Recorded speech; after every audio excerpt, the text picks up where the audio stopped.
but how can you do any? Is it just too late? I mean, how can you initiate any of these priorities when the fact that Michael Riley, for example, points out some great stuff on Go Local, all right? Some great stuff on Go Local about just the pension situation's actually a lot worse, and I get a little tingle. It's a lot worse than we ever would have thought. You know, the state is all, by all intents, a zombie state. We should be dead. I don't think there's any argument to that, and it's really just inevitable before we run out of lottery winners or cigarette tax windfalls. So you think we've gotten the the Iron Man leg braces on that? No, the cancer has motorized, helping us run, move Forrest, around. run. The cancer has metastasized. All right, I just. Where does Mattiel go from here? I mean, where is the profile and courage moment, and how is he going to be able to? Does he have the consensus to actually run a government in time of crisis?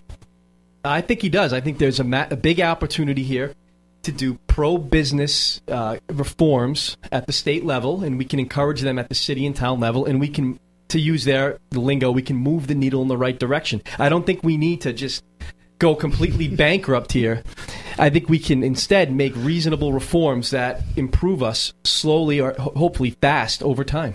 Well, and I think that this is really the downfall of the horse trade politics. Is there is no quick motion, and I have to say, when you look at it through that lens of the horse trading and seeing how many quote progressives moved over to the Mattiello camp, I hope to God that they said, "You want my vote? This bill, this bill, this bill." Yet there's nothing to indicate publicly on any level that other than Costa completely selling out and the Republican Party essentially laying down and being emotional and metaphysical cripples for the Democrats. Most of the progressives that voted I had no doubt that the Republicans were gonna fall on Mattiello's side. I really didn't. Although I did actually, I said it on the show a couple of weeks ago. I thought that the Republicans would possibly side with Marcello simply for ethics reform. I thought that his record for open government transparency would speak to the Republicans because they are the minority. They are seeking to break the power structure. Yeah, but they also don't the Republicans in the state aren't they the kids that got the kick me paper stamped on their back, that got their Twinkies smashed every day? Ultimately, haven't they always wanted to be part of the power structure? Because given the opportunity to rule, look on the Carcieri days, Deepwater Wind and 38 Studios. By the way, Deepwater Wind's out there. Sort of like the shark, okay? Given the opportunity to rule, haven't they been as bad or just as bad? Is there anything at this point? Absolutely. You are 100% right. Is there anything to point? Can anyone give me a single example out there in Twitter sphere or anything of Republicans acting in any way beneficial to their cause, in any way that's symptomatic of what they really claim? I heard Joe Chirill is looking for no tax on cigars. Let that one sink in. I have to say, I am relatively friendly with Rep. Brian Newberry, the minority leader. Good guy. He's great from guy. North Smithfield. I think he does right by his constituents, and I think that, like most of the reps, will tell you much more off the record than they will on. And I think that once you start to get an insight into that, like when they say, "Hey, listen, why don't you just meet me for a coffee and I'll tell you what's really going on here," As the punk rock Karl Rove, as I've been called, I cannot begin to tell you how many conversations I've had that have started with, "This is off the record, right?" I mean, it's almost assumed that when you can pull a rep aside and you're anywhere outside of the state house, it's automatically off the record. It's just like the default position. Right. But speaking of default positions, all right, the Republican Party has assumed one. And I believe in the movie Animal House, it ended up with a SWAT and please, sir, may I have another. So at least I will give the progressives credit for this. What do they call themselves? The Marcello Six? Which makes it just sound like an awful conspiracy. All right. All right. And I'm, by the way, our weekly shout out to what I think one of the funniest guys into that, Ken NRFG. Yes, I am a proud member of the Go GFY 6 as well. Okay. So, but at least that group of people can go to, I worked in New York in the 80s. and I was surrounded by, because of where I worked in town, right? No. by the ACT UP people who brought political theater and political dissonance and political dissidence to an art form. We saw that with Acorn a few years back. Right, where the point was they changed the conversation in this country. Do you think that what's left of the true progressive movements, the one that didn't wimp out, sell out, pan out, all right, tap out, all right, go out, are any of them left? Are they willing to become the ACT UP of Rhode Island? Man, I don't know. I really don't. I certainly hope they do, because don't you want to see one of them get pissed for once? I do. And you know that, and that's really, you know, we've talked about this on past shows, and people, like, I rub people the wrong way sometimes because I'm not afraid to be a jerk. I'm not afraid to call people out when they're being disingenuous, even though politically we may line up. If you're feeding me a line of BS, I'm gonna call you on. And that's why you're in the coalition power. And I would like to see that, you know, more from everybody.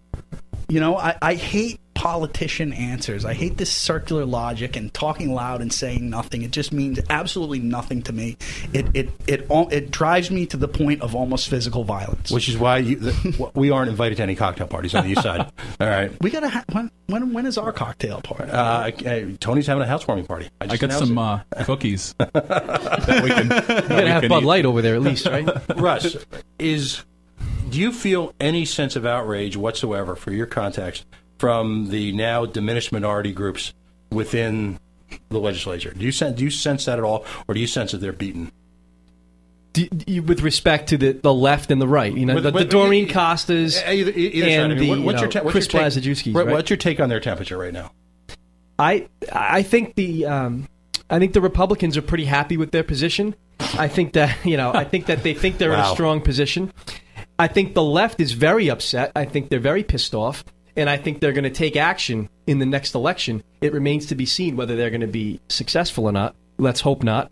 But that's what I see. I think that you're going to see action from the progressives, and you're going to see lethargy from the Republicans. You know, before we go into the lightning round here, Beth Mora, my former state senator, friend, I tried to help her out with her campaign last go around. She put it best. In a sense now, Doreen Casa has put herself into the position where she can no longer object to, yet has to take full responsibility for, any type of failure whatsoever within the legislature. Yet at the same time, because she's not a leader, nor is she a conscientious objector anymore in her own way, she's been co-opted from being able to take credit for any of the successes. And she's going to sell ads the whole time. Yeah, this is what happens to movements. They get co-opted. You know, this is what happens. But I tend to disagree, because I can think, and again, I'll use Representative Slater as an example. I do think that you can develop strong relationships with people who don't always agree with you, and you can advocate for your position. You can get them to agree with you on an issue, and you can win. But I think that's possible. But being strident about your issues doesn't help anybody, because it just alienates people. Is it fair to say that Ms. Costa possesses none of the political skills that Mr. Slater may have learned at the feet of his father? Yes. Okay.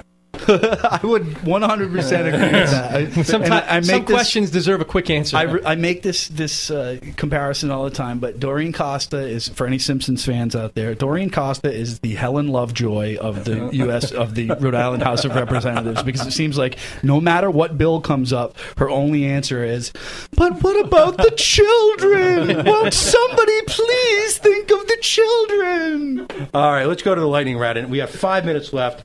You know, I just got to toss some more.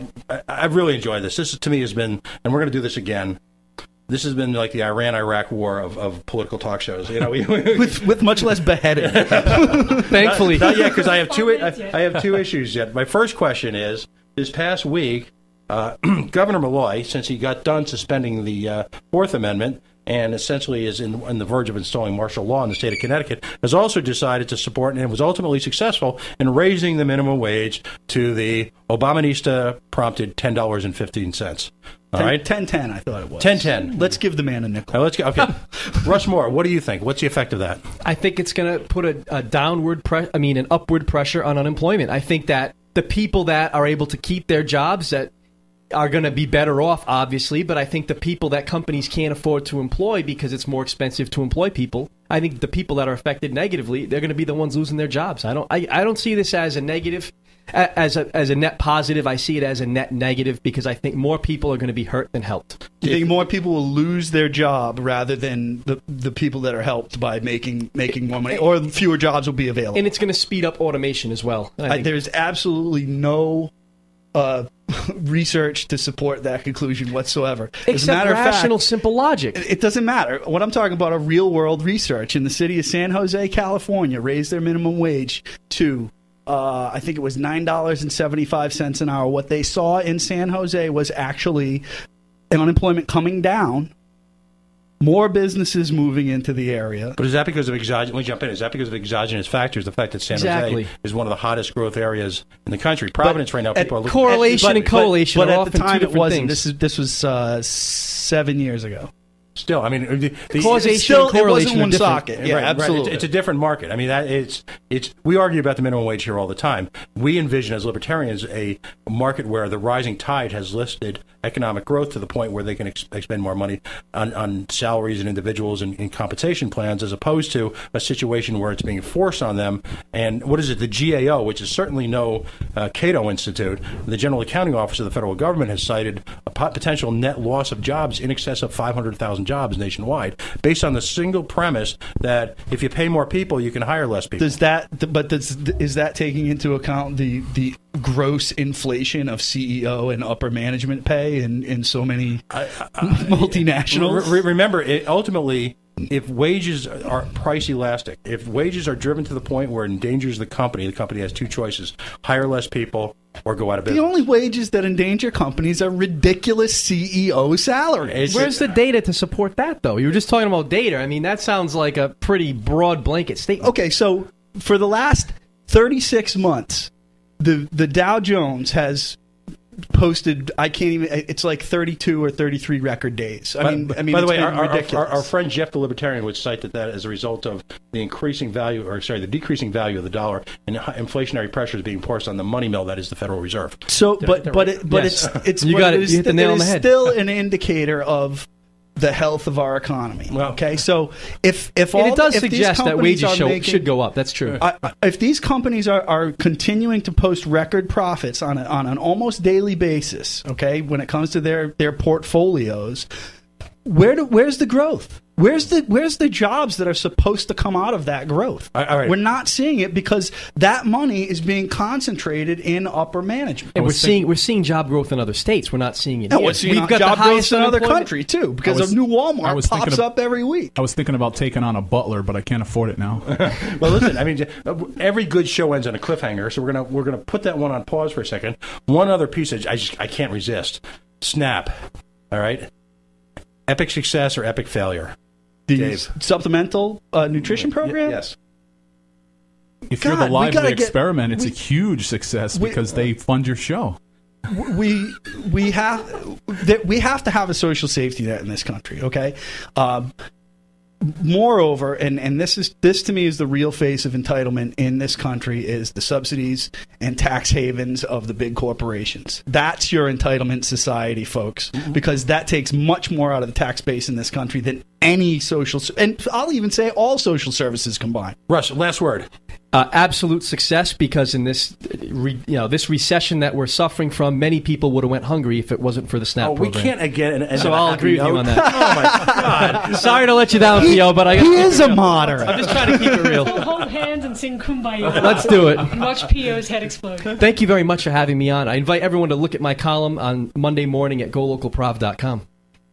Dave, talk about your blog. Hey, you can find me at blackstonevalleybeat.blogspot.com, all over Facebook, all over Twitter. Twitter is at DAFisherRI. Call me, write me, stand up on the top of your house and yell at me. Leave a comment on my blog. We'll talk. CoalitionRadio.us, Facebook.com/The Coalition Radio, on Twitter at Coalition_Radio. We will see you next time.